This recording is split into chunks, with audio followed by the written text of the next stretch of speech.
السلام عليكم.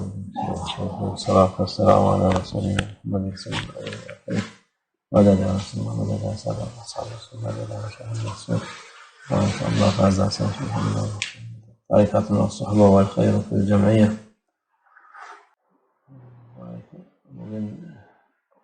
آج 8 ذوالحجہ ہے، یوم الترویہ۔ حاجی جو عمرہ کر رہے ہیں وہ آج احرام پہنتے ہیں اور عرفات کی طرف دھیرے دھیرے بڑھتے ہیں۔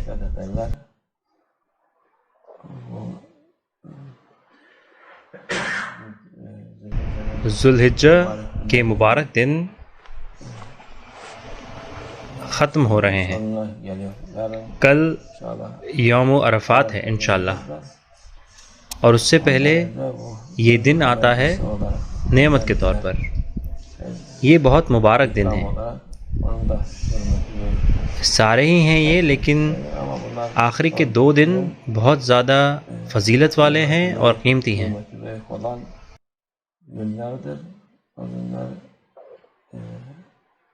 یہ دن اللہ عز و جل کی بارگاہ میں مقبول دن ہے۔ ان دنوں میں جو عبادت کی جاتی ہے وہ زیادہ فضیلت والی ہوتی ہے اور زیادہ ثواب لے کر آتی ہے۔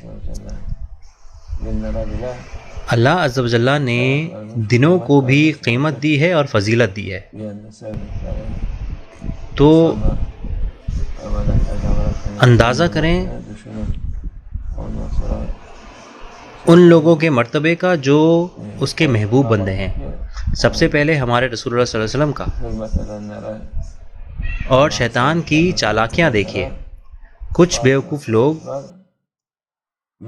ان لوگوں کو جو اللہ کے محبوب بندوں کا احترام کرتے ہیں ان کو مشرک کہتے ہیں۔ اللہ نے بالکل انہیں کسی دماغ کی کمی کے ساتھ بنایا ہوگا جو وہ ایسی باتیں کرتے ہیں، انہیں کچھ پتہ ہی نہیں ہے۔ اور ایسے بہت سارے بیوقوف لوگ ہیں جو ان کے دھوکے میں آ جاتے ہیں۔ اس لیے جیسے کہ ان دنوں کا احترام کیا جاتا ہے، اسی طرح سے ان لوگوں کا احترام کرنا جو اللہ عز و جل کے محبوب بندے ہیں، یہ ایک بڑی فضیلت والی بات ہے۔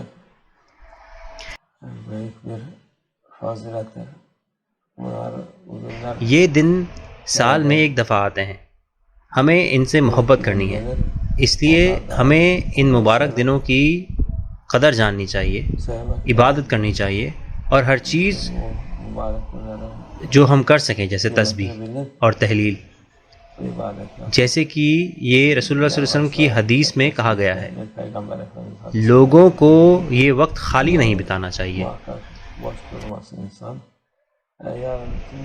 یوم عرفات کے لیے کم سے کم 1000 سورہ اخلاص پڑھنی ہے، 1000 دفعہ لا الہ الا اللہ، 1000 دفعہ صلوات۔